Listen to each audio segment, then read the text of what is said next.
네, 황태영 교수입니다. 우선 이 배포된 책자 보시면 앞에 이 주최 측에서 좌우 정당이 서로 줄다리기를 하다가 가운데가 끊어졌어요. 너무 세게 당겨서 거기에 이제 중도의 입지가 있을 거라고 해서 아마 주최 측에서 그렇게 만드신 것 같습니다. 수령하는 중도 어떻게 실현할 것인가 이렇게 제목을 적어봤는데요. 5개 장인데 빨리 읽으면 10분에 끝날 건데 중간에 설명을 좀 넣어서 15분, 20분 정도 갖도록 하겠습니다. 예. 우선 그냥 읽어가겠습니다. 북미와 한국의 정치 상황을 먼저 보면요. 북미 각국은 좌우익 간의 살벌한 진영 대결로 몸살을 앓고 있습니다. 우리나라만이 아니죠. 미국은 초보수적 포퓰리스트 도널드 트럼프 대통령의 등장으로 격렬한 고역 갈등에 빠져들었습니다. 탄핵이 아주 격렬하게 싸우고 있죠. 산업혁명의 나라 영국은 좌우정당이 4차 산업혁명을 망각한 채 대결 정치를 극화시키다가 부지불식간에 얼떨결에 브렉시트에 내몰려 경제적 암흑 상황에 처했습니다. 이에 대해 브렉시트를 줄곧 반대해오던 스코틀랜드가 며칠 전에 독립 추진을 선언하면서 국가 해체 위기가 들이닥치고 있습니다. 또 오스트리아에서는 좌우대결로 전국 파탄 속에서 2017년 네오나치스 국민당이 어부지리로 권력을 장악하는 불상사가 발생했습니다. 그러나 다행히 독일에서는 중도보수정당 김인연을 이끄는 앙겔라 메르켈 총리가 2005년 이래 신중도 3인당과 대연정을 꾸림으로써 네오나치스의 발호를 저지하고 EU 전체의 균형을 유지하고 있습니다. 더욱 다행스러운 것은 프랑스에서 엠마누엘 마크롱이 혜성처럼 나타나 라 레푸블리크 앙 마리쉬 직역하면 행진 중의 공화국인데요. 그냥 행진하는 공화국이라고 보내겠습니다. 당을 창당해 2017년 4월 대선 1, 2차 투표와 6월 총선의 연승에 기존 고역 대결 정국을 전복하고 중도 통합정부를 수립하는 정치 혁명입니다. 이 마크롱 혁명으로 프랑스를 진퇴양난에 빠뜨린 좌우 현상유지 세력들의 비파업적 고역 대결 구도가 타파되고 트럼프를 추종하던 마린 르펜 네오나치스죠. 극우 포퓰리즘적 프롱 나셔널이 무력화되고 브렉시트와 트럼프 등장 이후 거세게 일어난 유럽에서 네오나치스 강풍이 사그라들었습니다. 지금 한국은 어떻습니까? 한국은 대외적으로 2006년 이래 일본 자민당의 선거 연승으로 갈수록 네오나치화되어가는 일본의 신군국주의적 발언에 직면해 있고 중국이 사드 배치에 대한 보복으로 발동한 신한안령은 아직 거치지 않은 상태입니다. 이런 위태로운 주변 정세 속에서도 한국의 좌우 정당들은 국익을 망각한 채 해방정국을 방불케 하는 고역 대결을 벌여왔습니다. 좌우 거대 정당은 맹렬 지지자들을 거리로 몰고 나와 30년 민주화운동의 고귀한 피로 쟁취된 민주정치를 떼거리 정치로 전락시키고 나라를 말아먹을 정도로 국한 정쟁을 벌여 편가르기 정치의 반사이익을 나눠먹고 있습니다. 이제 우리나라도 오바마 시절의 미국이나 메르켈의 독일에서와 같이 진영을 해소하는 초당적, 거국적 정부 운영 또는 대연정 방식의 정국 개편을 숙고하고 프랑스의 마크롱처럼 중도 통합 정치를 관철시켜 좌우 진영의 해체를 도모해야 합니다. 미래를 생각하지 않는 구태의연하고 무능한 구좌파 정당과 시대착오적인 반공적, 반북적, 반중적, 친일적 보수 정당이 창의적 아이디어를 봉쇄하고 고역대결 정치의 현상 유지에만 급급해하고 있는 지금 이 상황에서 긴급히 제기되는 물음은 좌고 우면 없이 투쟁하는 중도를 어떻게 구현해 국민 통합을 이룩하고 신경제와 중산층 강국을 일으킬 것인가 하는 것입니다. 그런데 투쟁하는 중도가 무엇입니까? 투쟁하는 중도는 극중이고 극중은 투쟁하는 중도입니다. 극중은 프랑스 정치 용어 엑스트렘 상트르를 옮긴 말입니다. 프랑스 정치 평론가들이 마크롱의 중도로서는 엑스트렘 상트르라고 부르면서부터 극중은 세계적 정치용어로 급부상했습니다. 엑스트림 상트르는 역사적으로 지롱노파 중심의 중도적 정치 집단이 프랑스 혁명령으로 1794년 테르메드로 5월 9일 우리 보통력으로 1974년 7월 28일 자쿠강파 로베스피에르의 공포정치를 타도한 뒤 펼친 중도 통합정치를 지칭했습니다. 헤르미드로 세력은 자구 우면 없는 극명한 중도 노선으로 좌우 극단 세력 자쿠강 급진파와 앙셴 내진 반동파를 둘 다 무력화시키고 전국을 안정시켰습니다. 헤르미드로 세력의 극명한 중도 노선은 당시 엑스트림 상트르라고 불리면서 나폴레옹이 유럽 반동 세력에 패망할 때까지 20년간 견제됩니다. 이 20년 동안 뒤처졌던 프랑스 경제가 영국의 산업혁명을 뒤따라잡는 이런 시간적인 여유가 벌어졌습니다. 그 산업혁명의 힘으로 나폴레옹은 무기도 생산해서 전 유럽을 제패하는 그런 기회를 얻었습니다.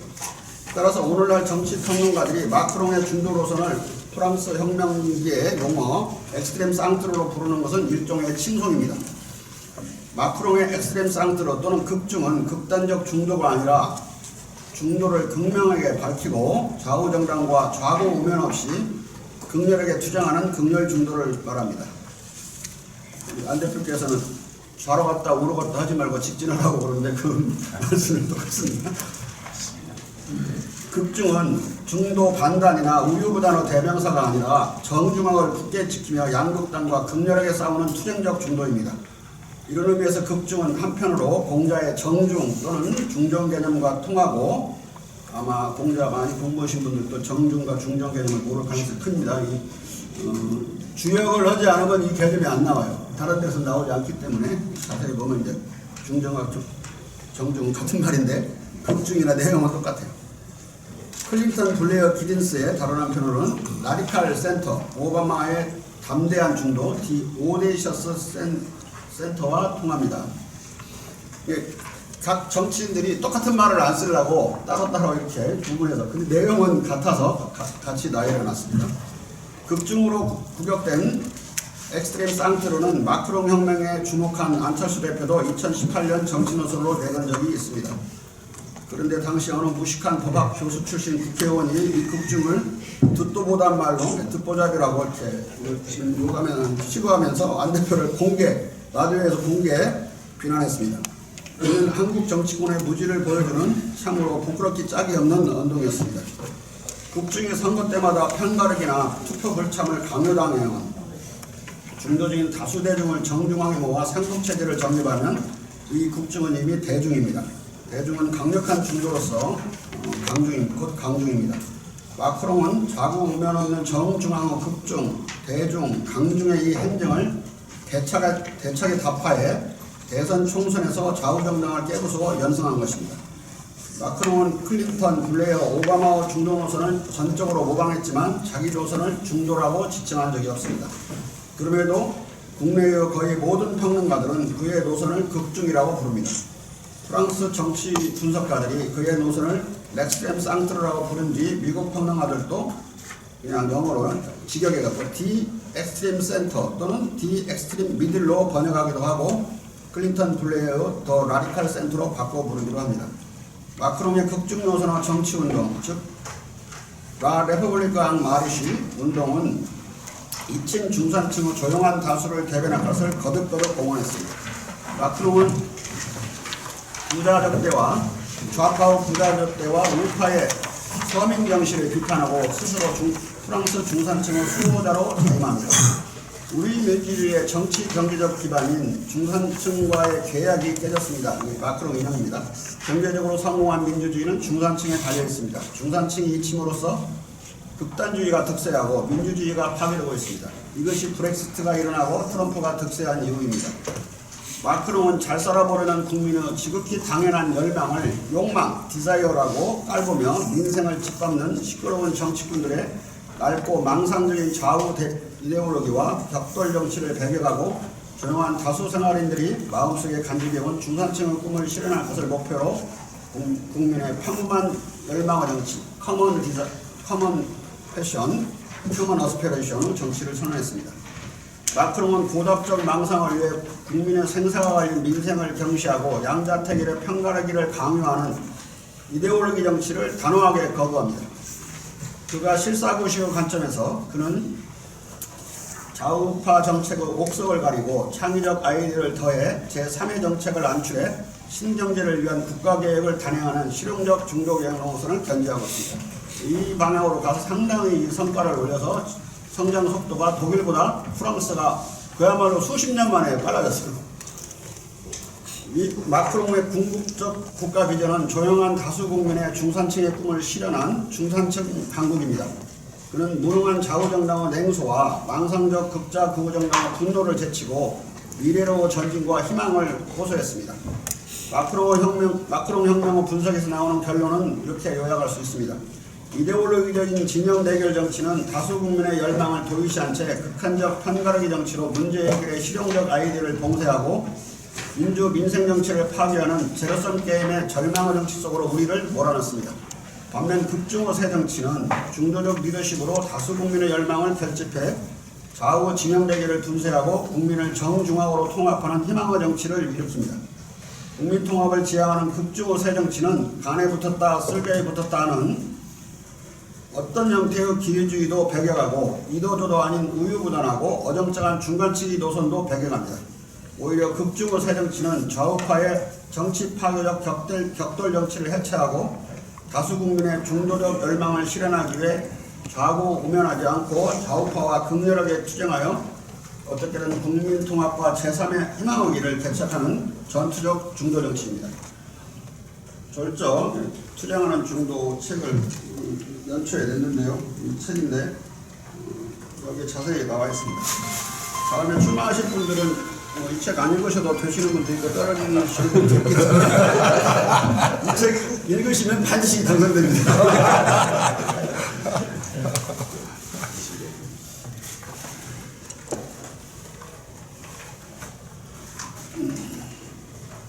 반면 국민 통합을 지향하는 국중의 새 정치는 다시 뒤에 앞으로 나가야 되겠습니다. 오히려 극중의 새 정치는 좌우파의 정치 파괴적 격돌 정치를 해체하고 어떻게든 다수 국민의 중도적 열망을 실현하기 위해 좌우 우면하지 않고 좌우파와 극렬하게 투쟁하여 어떻게든 국민 통합과 제3의 희망의 길을 개척하는 전투적 중도 정치입니다. 읽었던 부분을 다시 읽었습니다. 이 분석 결과를 우리나라로 옮기면 다른 나라에서 일어나는 것이 중요하겠지만 우리나라에서 일어나는 것보다는 중요하지 않죠. 어떻게 해석해서 우리에게 적용하느냐 그런 의미에서 해석을 해보면 극중의 새 정치는 국민에게 양자택일의 편가르기를 강요하는 좌우정당의 구태의연하고 시대착오적인 이데올로기적 대결 정치를 끝장내고 다수 국민의 열망을 실현하는 투쟁하는 중도 정치입니다. 국민의 열망은 국민통합과 중산층 강국의 건설입니다. 서민을 중산층으로 만들고 중산층을 부자로 만들고 부자를 세계적인 갑부로 키울 중산층 강국은 국민통합을 바탕으로 신경제를 일으켜 최대 다수 국민에게 중산층의 꿈을 실현해줌으로써만 건설할 수 있습니다. 국민의 열망이 이러한데도 좌우정당은 경제를 망치는 구태의연한 사회 변혁 이데올로기에 사로잡혀 있고 어느 정도냐면요.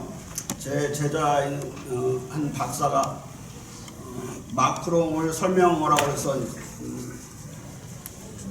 더불어민주당 국회의원 120명 앞에서 이제 그걸 설명을 하는데 중도적인 이야기를 자꾸 하니까 나중에 다 끝나고 국회의원 한 대여섯 명이 와가지고 가까이 와서 그런 소리 하면서도 잘 붙어있네. 그러니까 그 말을 하면 안 되는 걸로 금기시되어 있는 거예요. 민주정책연구원인가요? 거기 잘 붙어있다고 뭐가 안 끊어지고 그런 정도로 겁을 주고 가져갑니다. 그러니까 이들이 얼마나 이 이데올로기 정치에 잘 하지도 못하면서 이제 오히려 중산층을 붕괴시키고 경제를 망치는 정치를 하면서 이데올로기에 사로잡혀 있고 우익정당은 안보를 망치는 시대착오적 반보 이데올로기에 사로잡혀 정권을 지키고 뺏는 것에만 넋이 빠져 있습니다. 지금 공산주의는 다 무너졌고 북한도 공산주의하고는 아무 관계없는 김일성 가족정권 그리고 사회주의적 체제는 다 무너졌죠. 지금 반복을 할 때가 아니라 북한을 어떻게든 꼬셔야 되는데 북한을 막 적대하면 천안함 사건 같은 걸 북한은 또 이게 자존심이 있어서 꼬장을 부립니다. 괜히 우리 국군들이 죽는 거예요. 안보만 튀겨내는데 안보 장사를 하고 있는 겁니다. 근데 실제로 보면 이들은 우리나라 안보를 대단히 위태롭게 만들고 있어요. 안보를 망치는 안보 장사라고 할 수가 있죠. 좌우정당한 이데올로기 정치에 얽매여 마음속에서 민생을 개무시하면서, 죄송합니다, 욕설인데 개무시하면서 상대 정당을 공격할 때만 민생을 말합니다. 한마디로 서로를 수국 꼴통이나 빨갱이로 비하하고 불신하는 좌우정당은 수국 꼴통이라고도 안 해요. 수국 꼴통 새끼들이라고 그러거든요. 자기들끼리 말할 때는 엄청나게 무시하는 거예요, 서로를.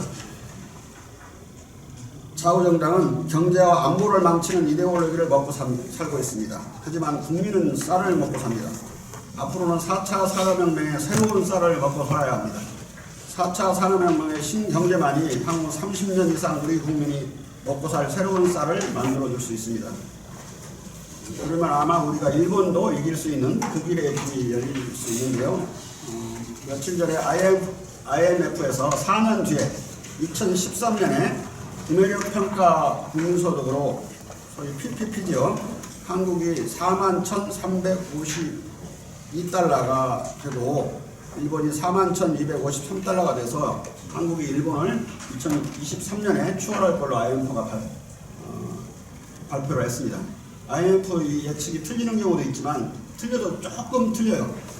그러니까 아마 2023년 아니면 24년에 우리가 일본을 이길 수 있을 거라고 봅니다. 만약에 안 대표님이 집권하시면 더 빨리 2022년에 3. 투쟁하는 중도의 4대 실험 조건을 한번 살펴보겠습니다. 마크롱 노선을 디 엑스트림 미들이라고 부르는 미국 정치평론가 크리스토퍼 디킨은 상당히 유명한 정치평론가인데요. 정확하고 마크롱 현상을 타국으로 인식할 수 있는가라고 묻고 그렇다라고 답하면서 그러나 배짱이 필요하다. But it takes guts라고 이제 아주 최근 신조어를 썼는데요. 그리고 조건을 달았습니다. 그리고 디킨은 마크롱 혁명을 타국으로 인식하는 조건으로 이 혁명으로부터 도출되는 3가지 기본 원칙을 적시했습니다. 첫째는 기존 정당들을 쪼개거나 파괴해야만 역동적 신당을 창조할 수 있다는 원칙입니다. 둘째는 새 얼굴이 새 정책 아이디어보다 더 중요하다는 원칙입니다. 셋째는 현상을 타파하려는 중도주의자는 중도가 대변하는 것에 대한 확고한 아이디어를 갖고 극명하게 표현하고 극렬하게 관철시켜야 한다는 원칙입니다. 발제자는 여기에다가 중도운동을 시동하고 이끌 배짱 있는 극중의 지도자가 혜성처럼 나타나야 한다는 4번째 원칙을 보탭니다. 디킨은 퇴행적 시류에 맞서 역주행을 불사할 정도로 배짱 있고 대담한 극중의 지도자 마크롱을 2번째 원칙에 끼워넣어 설명하고 있습니다. 새 얼굴, 뉴페이스에 하고 있습니다. 하지만 저는 이것은 현실 정치에서 지도자의 정치적 상징적 중요성을 과소평가한 설명법이 아닌가 생각합니다. 기존 정당 등을 쪼개거나 파괴해야만 역동적 신당을 창조할 수 있다는 첫 번째 원칙을 살펴보면 마크롱은 2016년 과감하게 사회당을 탈당해 라 레퍼블리카랑 마르쉬 운동을 발전시켜 혈혈 단신은 아닙니다. 이미 이 라 레퍼블릭을 발전을 시키고 나서 거의 80명 가까이 현역 의원들이 다 무너져가지고 들어온 통에 대선에 들어갈 때는 한 100명 가까운 의원들을 거느리고 선거를 치렀어요. 혈혈단신 아닙니다. 발전시켜 대선에 승리한 데 이어 총선에서 전체 의석 577석 중 350석을 획득해서 286석의 사유당을 45석의 소당으로 229석의 득울주의 공화당을 136석의 중소정당으로 몰락시켰습니다. 그리고 마크롱은 취직한 공화당은 에드와르 필립을 총리로 임명해 레퍼블리칸 공화주의자들이라는 뜻인데요. 로 개명한 공화당을 국정했습니다. 그 필립을 총리로 임명하니까 필립을 지지하는 공화당원과 반대하는 공화당으로 나눠가지고 이 아까 말한 130여석을 가진 게 또 쪼개지는 그런 일이 벌어졌죠. 이 원칙을 우리나라에 적용하면 1월 30일부로 안 대표와 극중 노선을 따르는 수많은 지도자들과 당원들은 핵분열을 거듭해온 군소정당들을 부수고 일단 야권 정치판을 새로 짜기 위해 바른미래당을 탈당했습니다. 총선을 통해 군소정당을 해소하고 거대 양당의 울장을 무너뜨려 천하를 삼분하는 것이 당면의 목표가 되었습니다. 천하 삼분은 한국 정치에서 좌우 대결 구도를 종식시키고 국민을 통합할 시발점이 될 것입니다. 한국은 현재 첫 번째 원칙의 초기 단계에 진입했다고 말할 수 있습니다. 그 다음 새 얼굴, 뉴페이스가 새 정책 아이디어보다 더 중요하다는 두 번째 원칙을 따져봅시다. 새로운 창의적 아이디어는 아주 중요합니다. 그러나 선거 전후 정치판은 그럴듯한 정책들이 쏟아져 나와 경합합니다. 국민은 이 번지려한 정책들을 전문적으로 검증할 수 없어 정책 추진을 책임질 지도자들의 인물됨을 살핍니다. 사람 보고 찍는 거죠. 마크롱은 뉴 아이디어 실현을 책임질 뉴페이스의 전문가들과 뉴페이스의 정치 지도자들을 라 레퍼블리크 앙마르시 운동의 전면에 포진시켰습니다. 마크롱 후원자들 중에는 이런저런 이유로 그 명성이 변색된 몇몇 정치 거물들도 있지만 칸이나 이런 사람들이 있습니다. 이들은 얼굴을 드러내지 않습니다. 대선과 총선에서 얼굴 없이 마크롱을 마크에서 도운 사람들 중에는 비리로 유럽 대건 개발 은행장에서 물러난 프랑스 천재, 지금까지 나온 가장 천재라고 해요. 자크 아딸리도 들어있습니다. 이 두 번째 원칙을 지금의 한국 사회에 적용하면 한국의 극중 신당은 뉴 아이디어와 더불어 이것을 실현을 책임질 만한 배짱과 정치력을 갖춘 새로운 정치 지도자들과 뉴페이스의 전문가들을 전면에 내세워야 합니다. 여기서 새로운 정치 지도자들은 정치의 전면에 나선 적이 없지만 실패를 부린 적도 없고 비리를 저지른 적도 없는 깨끗한 기존 정치인도 포함합니다. 현상을 타파하려는 중도주의자는 중도가 대변하는 것에 대한 확고한 아이디어를 갖고 극명하게 표현하고 극렬하게 관철시켜야 한다는 세 번째 원칙은 중도주의자들의 극중 노선과 관련된 것입니다. 마크롱 선거전이 보여준 충격적 측면은 대중이 좌우 극단주의와 네오나치 포퓰리즘으로 휩쓸려가는 경향이 뚜렷해졌을 때도 흔들림 없이 극중을 견지한 마크롱의 확고성, 극명성, 극렬성입니다. 그는 브렉시트 국민투표와 트럼프의 대통령 선거 승리 여파로 일어난 2017년 초의 거대한 역풍에 맞서 투쟁했습니다.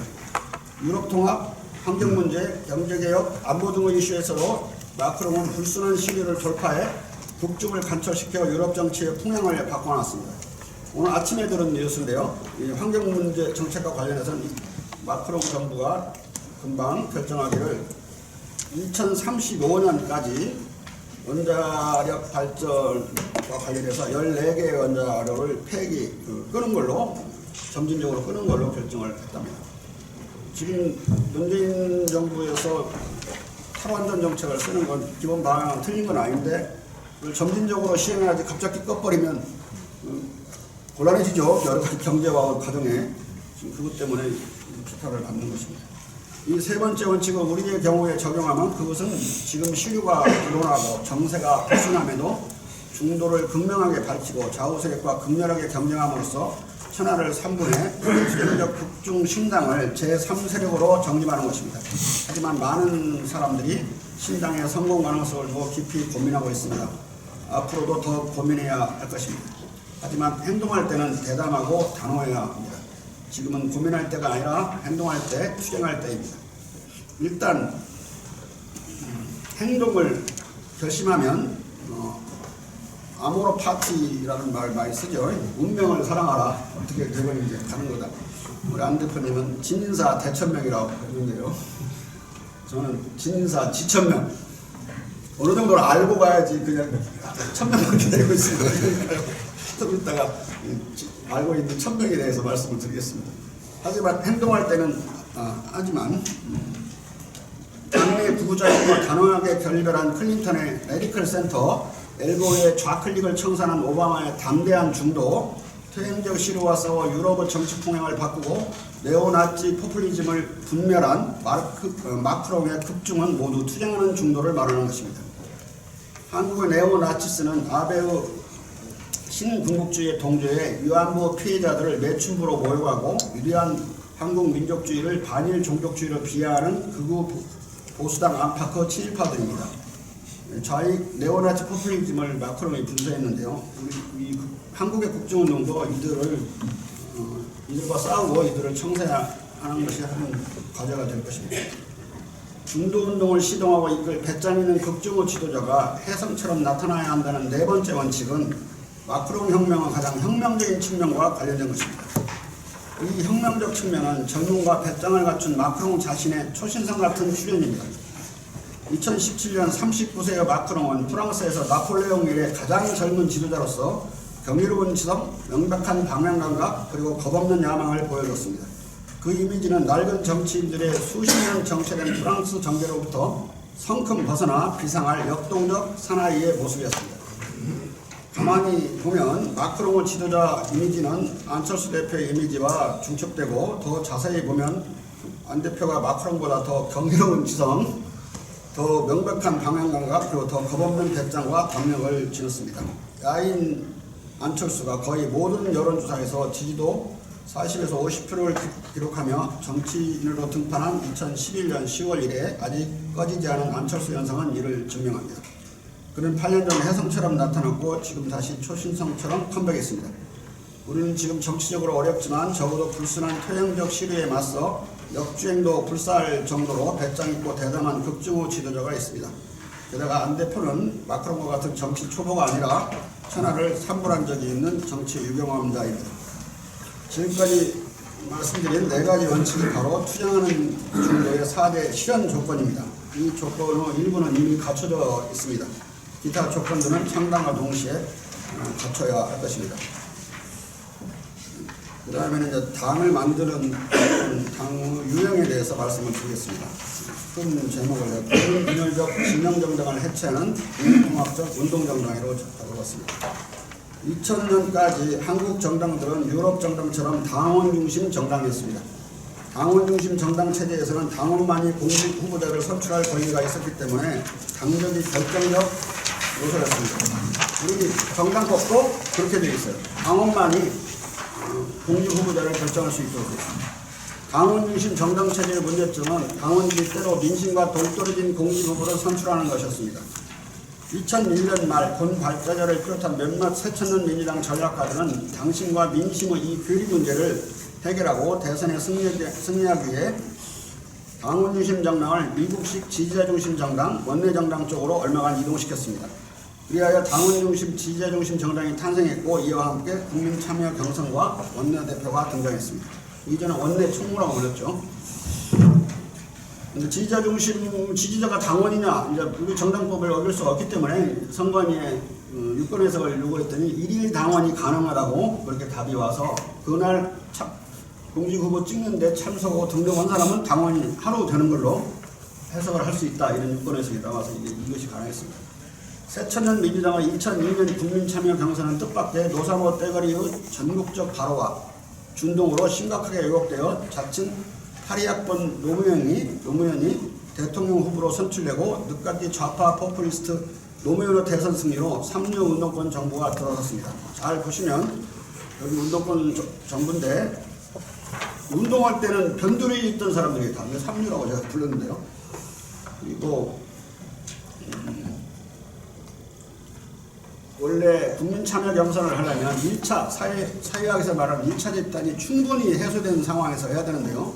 근데 그 당시 국민경선을 하려고 제가 보니까 안동하고 강릉은 문중이 엄청 강해가지고 누구나 와서 찍으라면 문중에서 어른이 가라고 다 찍어야 되는 그런 상황인데, 그래도 전국적으로 보면 문안에서 했던 겁니다. 그런데 이 인터넷이나 SNS를 통해서 노사모라는 새로운, 그야말로 인터넷 1차 입당이 생겨날 줄 몰랐어요. 완전히 호적 없는 형제처럼 그런 사람들인데, 이들이 그냥 투표를 결정해버리는 거예요. 모든 투표에 몰려가가지고.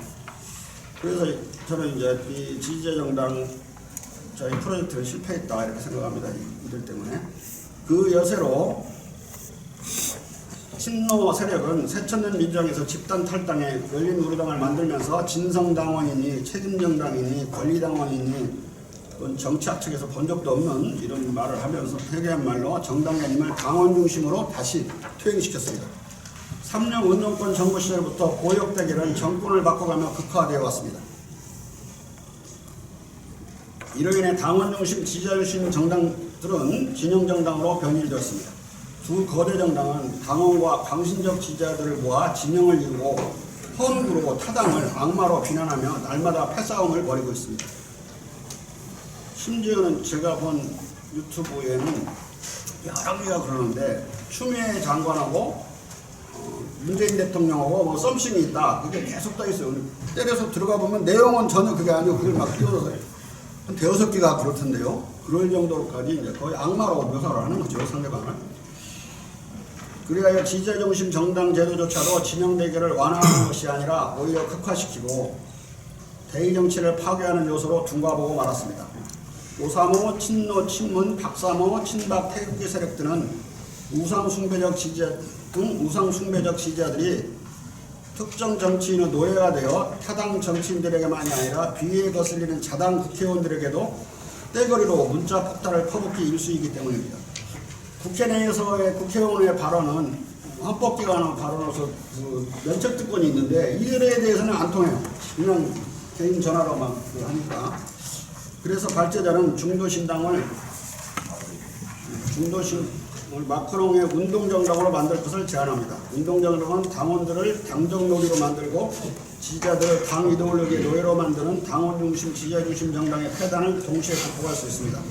국민 분열적 진영정당에서 국민통합적 운동정당으로 정당 개념을 혁신하는 것입니다. 빗장을 풀고 경계선을 무너뜨려 국민을 통합하려는 운동정당은 정치적으로 이중당적을 인정하고 2.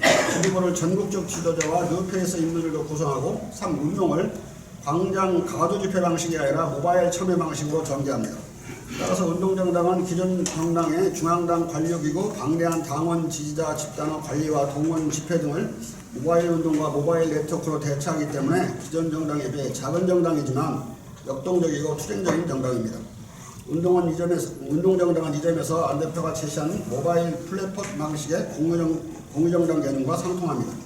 그리고 이중당적의 인정이란 타당 당원들도 운동과 공개후보 선출에 참여할 수 있도록 하는 것을 뜻합니다. 운동정당과 당적은 정당 설립의 법적 요건에 필요한 일정수 당원과 후보자만 갖추면 될 것입니다. 따라서 운동정당은 당원의 수적 확대가 아니라 운동의 확산을 더 중시합니다. 확산일로 운동만이 신당 창당의 컨벤션 효과와 안통의 파괴력을 결합해 핵분열 상태의 군소정당을 해체하고 좌우진영 울타리를 무너뜨림으로써 신당을 제3의 세력으로 정립할 수 있기 때문입니다. 이중당적은 이미 한국에서도 정치적으로 문제가 되지 않습니다. 옛날에는 많이 문제가 됐는데요. 가령 어떤 비례의원은 바른미래당의 법적 당적을 가진 채 다른 정당으로 가서 최고위원과 원내대표를 하고 있습니다. 언론도 이전과 달리 이런 정치 행태를 비판하지 않고 있습니다. 이중당적이 인정되면 하나는 법적 당적과 정치적 당적을 나눠서 인정하는 거죠. 다른 정당 당원들에게 중도운동에 관심이 있지만 어떤 이유에서든 기존 당적을 정리하지 못하고 있는 사람들에게 동참의 기회가 열립니다. 우리 여기 계신 분들 중에도 이유가 있어서 정리하지 못하고 있지만 어떤 분들은 그 당에 대한 의리보다도 자기하고 같이 싸운 옆에 있는 사람들과 의리 때문에 탈당을 못해요. 그 사람 무치원이라고 이런 사람들도 이 운동에 동참할 수 있습니다. 이를 통해 운동정당은 그렇지 않은 경우보다 더 쉽사리 진영정당과 위성정당 및 야권 군소정당의 울장을 무너뜨릴 수 있습니다. 실용적 중용신당의 창당과 관련해 많은 관계자들이 고민합니다. 고민의 핵은 이번에도 양자 대결로 치러질 총선에서 지역구 후보로 당선이 어려울 것이라는 것입니다. 이 고민은 기우가 아닙니다. 그러나 이것은 2016년 국민의당 때도 고민이었습니다. 이에 대한 특단의 대책이 있어야 하지만 현행 선거법에서는 뾰족한 대책이 없습니다. 독일 같은 나라의 선거법은 지역구 후보를 비례 후보 명단에도 동시에 공천하는 중복공천, 중복출마를 보장하고 있습니다. 이걸 보장하지 않으면 녹색당이니 그린이죠. 더 그린이고 작은 정당들이 국회의원 하나도 못 내고 또 당 조직을 가질 수가 없어요. 지금은 정치 의식이 상당히 사람들이 낮아져가지고 정당에 가입을 하지 않으려는 그런 분위기 속에 있는데 어떻게 지역구 정당을 전개하겠습니까? 동시에 공천을 해야만 지역구에서 떨어지더라도 비례로 당선을 할 수 있게 만들어서 그리고 슈러더 같은 경우는 지역구에서는 18번 이상 떨어졌어요. 근데 계속 국회의원이었거든요. 나중에 총리까지 하게 되는데 근데 우리는 이걸 우리 선거법은 52조 3항에서 한 선거에서 두 번 출마할 수 없다라고 금지하고 있기 때문에 명시적으로 금지하고 있어요. 불가능합니다. 제3사당의 수용과 존속을 참 어렵게 만들고 있는 것입니다. 현재로서는 신당의 정당 지지율을 15에서 20% 이상으로 올리는 것만이 대책이라는 대책이 있습니다. 여기 계신 어떤 누군께서 15%만 올라가도 지역구에서 한번 뛰어볼 만하다고 해서 15%라고 적었습니다. 안 대표는 지난 총선에서 26.7%의 정당 득표를 얻어 더불어민주당을 이겼고 대선에서는 21.41%를 득표했습니다. 녹색바람이 얼마나 잔존할지 정확히 알 수 없지만 한국갤럽이 지난해 12월 13일 발표한 여론조사에서 귀국전 난 대표의 호감도가 17%, 호남은 16%, 그렇게 큰 차이가 없어요. 호남과 비호남 사이에 였고 귀국도 오르는 추세이고 거의 모든 대선 후보 선호도 조사에서 줄곧 6, 7%로 그냥 외국에 계신데 앉아서 3등을 했습니다. 결국은 것으로 미뤄 추정하면 녹색바람이 아직도 상당히 잔존한다고 판단됩니다. 경기복구 안 대표의 정치활동 재개했다는 새 안풍과 신당 창당의 컨벤션 효과를 감안하면 녹색바람이 15에서 20% 이상으로 회복할 가능성은 분명 존재합니다. 따라서 지역구 후보의 어려움을 너무 과장할 필요까지는 없는 것 같습니다. 여기 관련해서 제가 낸 책이 7중교회라는 책인데 거기서 경문을 한번 찾아봤더니 밖에 상효에 석가불식 군자득이요 소인망녀라는 게 있어요. 그래도 안 대표께서 이제 원래 씨알이 굵은 지지자들과 의원님들을 지도자들을 다 잃지 않고 가지고 있다는 게 석가불식이거든요. 그 씨앗을 뿌리기 위해서 아껴서 안 먹는 거나 똑같은 건데 그 다음 말은 이제 군자가 수레를 얻을 것이다. 권력을 잡을 것이다. 소위는 지금 핵분열되어 있는 세계 정당은 당력, 그 오동학들도 다 부셔버릴 것이다. 이런 그 구절이 있어요. 아마 이 구절이 지금부터 딱 들어맞지 않을까 이렇게 생각합니다. 1000명이라고 들었는데요. 마지막으로 국민의 열망에 부응하는 당명을 한번 생각해 봤습니다. 저는 이제 새정치 국민운동이라고 해봤는데요. 지금 우리 옆에 계신 이태규 단장님께서는 안철수 신당이라고 언론에만 통해서 나왔는데 맞는지 모르겠지만 좀 다른 이야기가 되겠습니다. 지금 구자익 정당과 신보수 정당은 나라를 말아먹을 정도의 급한 정쟁과 격돌 정치로 국민을 좌우로 갈라치기 위해서 정치적 반사이익을 나눠먹고 있습니다. 이에 맞서 국민은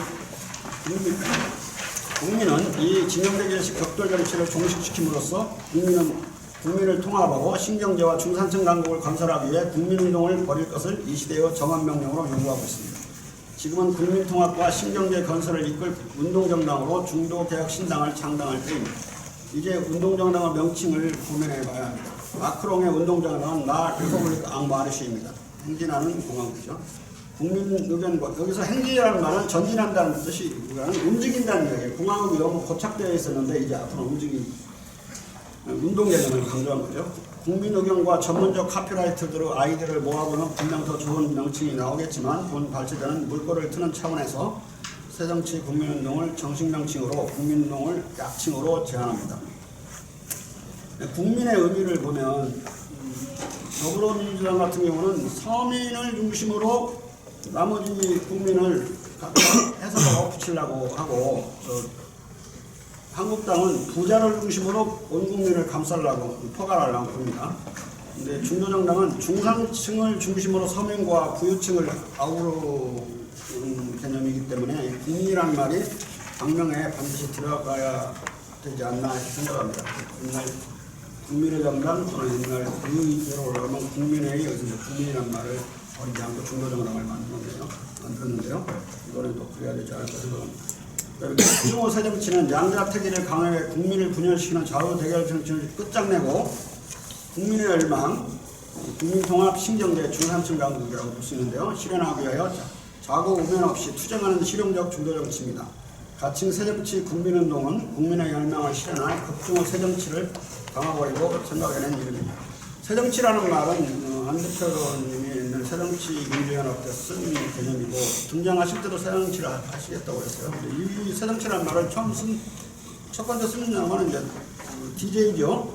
새정치 국민회의 할 때 앞에다 새정치를 붙여놓았으니까 그 어떤 전통이 이어질 수 있는 거라고 생각합니다.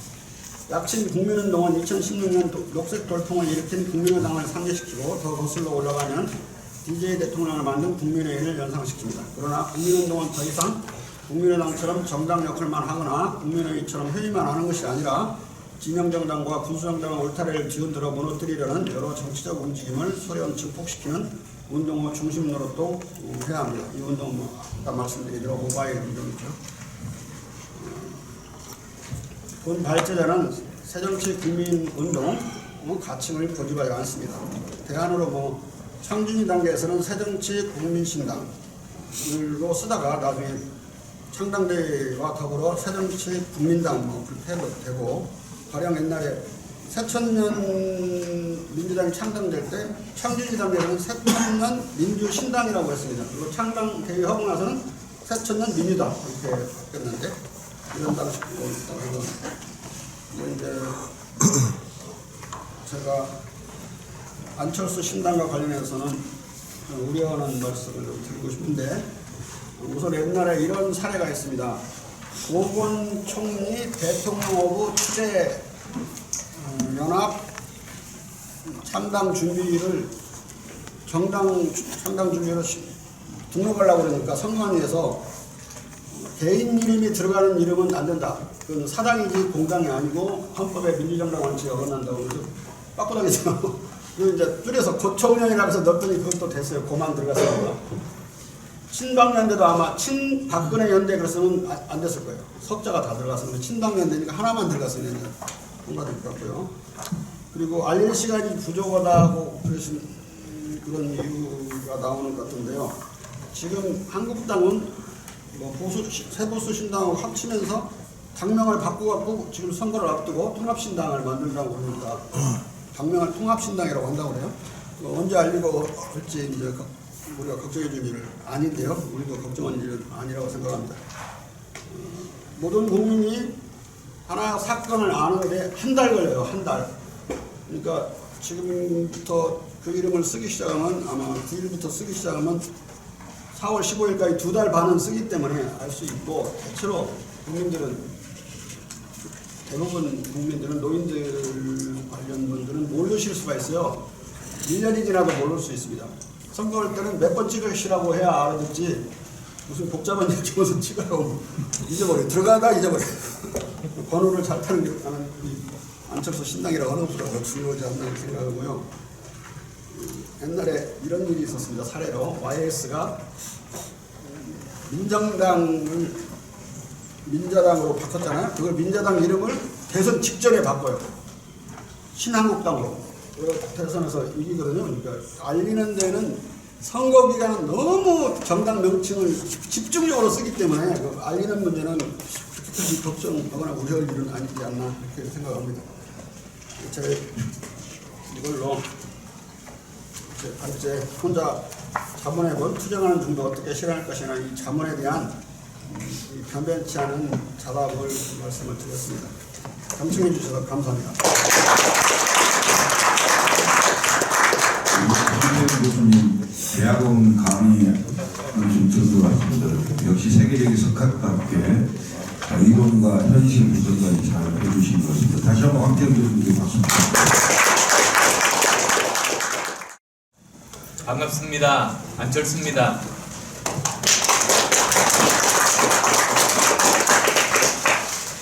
오늘 존경하는 황태영 교수님의 투쟁하는 중도 어떻게 실현할 것인가 토론회에 참석해서 축하의 말씀을 드리는 것을 정말 기쁘게 생각합니다. 지금 우리 대한민국은 망국의 진영 정치를 극복해야만이 미래로 나갈 수 있는 절체절명의 시기라는 점에서 오늘 토론회는 매우 시의적절한 토론회라고 생각합니다. 바쁘신 가운데서도 정말 중요한 토론회를 주관해 주신 우리 이동섭 의원님께도 감사드립니다. 어제 법무부는 청와대 선거 개입 의혹 공소장 공개를 거부했습니다. 떳떳하면 숨기지 않는 것이 우리 사회의 상식 아니겠습니까? 당연한 상식을 거부하고 무리하게 공소장 공개를 막는 것은 선거 개입 의혹이 사실이라고 고백한 것과 다를 바가 없습니다. 민주주의의 근간인 선거의 공정성까지 훼손하는 정치 세력은 한마디로 가짜 민주화 세력입니다. 제가 사흘 전에 실용적 중도정당의 추진을 선언한 것도 바로 이러한 무능하고 부패하고 불공정한 기득권 정치 세력과 투쟁하기 위함입니다. 기득권 정치 세력들이 진영 논리에 사로잡혀서 민주주의를 파괴하고 국민 세금으로 사익 추구에 여념이 없는 동안 우리 대한민국은 병들어가고 있고 세계는 빛의 속도로 빠르게 변화하고 있는데 우리만 과거로 후퇴하고 있습니다. 저는 신당을 추진하면서 무거운 책임감과 소명의식을 느낍니다. 해외에서 본 한국 사회는 한마디로 내전 상태였습니다. 무너져 내리는 상식과 공정의 가치를 보면서 대한민국이 이렇게 가서는 안 된다고 생각했습니다. 제 한 몸 던져서라도 이것을 막으려는 간절한 마음으로 귀국했습니다. 신당은 반드시 성공해서 진영과 사욕에 찌든 부패 정치를 몰아내겠습니다. 신당의 성공은 진영 정치 청산을 넘어서 우리 정치의 공공성을 복원하고 국민 세금 들여서 자기 편 먹여 살리는 사익 추구 정치를 쫓아내는 대전환의 계기가 된다는 커다란 역사적인 의미가 있습니다. 과거에 갇힌 낡은 사고와 기득권 지키려는 진영 정치를 보면서 한국 정치는 반드시 또 다른 길이 필요함을 절감할 수 있습니다. 양대 기득권 진영 세력이 서로를 부정하면서 각각 산업화의 향수와 민주화의 낙수를 먹고 살려고 한다면 우리 실용적 중도는 산업화와 민주화의 발전적 성과를 이어받아 미래로 가는 미래와 투쟁이라고 말씀드릴 수 있습니다. 중도는 옳은 길이지만 옳은 길을 가기 위해서는 기득권에 굴하지 않는 굳은 신념과 결기가 필요합니다. 특히 지금같이 가짜뉴스와 이미지 조작이 난무하는 척박한 기득권 진영 정치의 풍토 속에서 중도는 박수받을 기대보다 미움받을 용기가 더 필요합니다. 한 걸음 더 나아가 신념을 지키기 위해서는 투쟁해야 합니다. 지금 위기의 대한민국을 구하기 위해서는 투쟁하는 중도가 필요합니다. 현 정권은 결국 과거 권위주의 정권의 행태를 그대로 보여주는 가짜 민주주의 정권, 신권위주의 정권입니다. 현 정권의 반민주적 폭주에 직면해 있는 한국 사회는 지금 세 가지의 민주주의 실현 과제를 안고 있습니다. 첫째, 진영 정치의 구태 정치를 퇴출시켜서 정치의 공공성을 복원하는 것입니다. 둘째, 거짓과 위선 그리고 조작의 가짜 민주주의를 몰아내는 것입니다. 셋째, 공정하고 안전한 사회를 건설하는 것입니다. 가장 기본 중에 기본이지만 조국 사태 때 공정의 가치를 진영 논리로 무너뜨리는 모습을 보면서 이 정권의 도덕성은 파탄이라고 생각했습니다. 이번 신종 코로나 바이러스 초기 판단과 대처를 보면서 이 정부의 안전에 대한 무책임과 타성을 볼 수 있었습니다. 만약 최악이라고 평가받는 20대 국회처럼 21대 국회도 기득권 양당이 판을 치는 국회가 된다면 저는 우리 대한민국의 앞날을 크게 걱정하지 않을 수 없습니다. 경제, 외교 안보, 사회 갈등 측면에서 매우 중대한 위기에 빠질까 정말 두렵습니다. 그래서도 더욱 실용적 중도 신당은 반드시 이겨야 합니다. 컴퓨터 백신 개발부터 실용적 중도 정치의 길에 이르기까지 아무도 가보지 않은 길을 가고 있는 것, 이것은 어쩌면 저에게 주어진 숙명일지도 모릅니다. 그렇지만 이제까지 온갖 어려움을 헤치면서 걸어왔고, 실용적 중도의 길도 굴하지 않고 투쟁하면서 반드시 열어낼 것입니다. 오늘 좋은 발제와 토론 기대하겠습니다. 고맙습니다.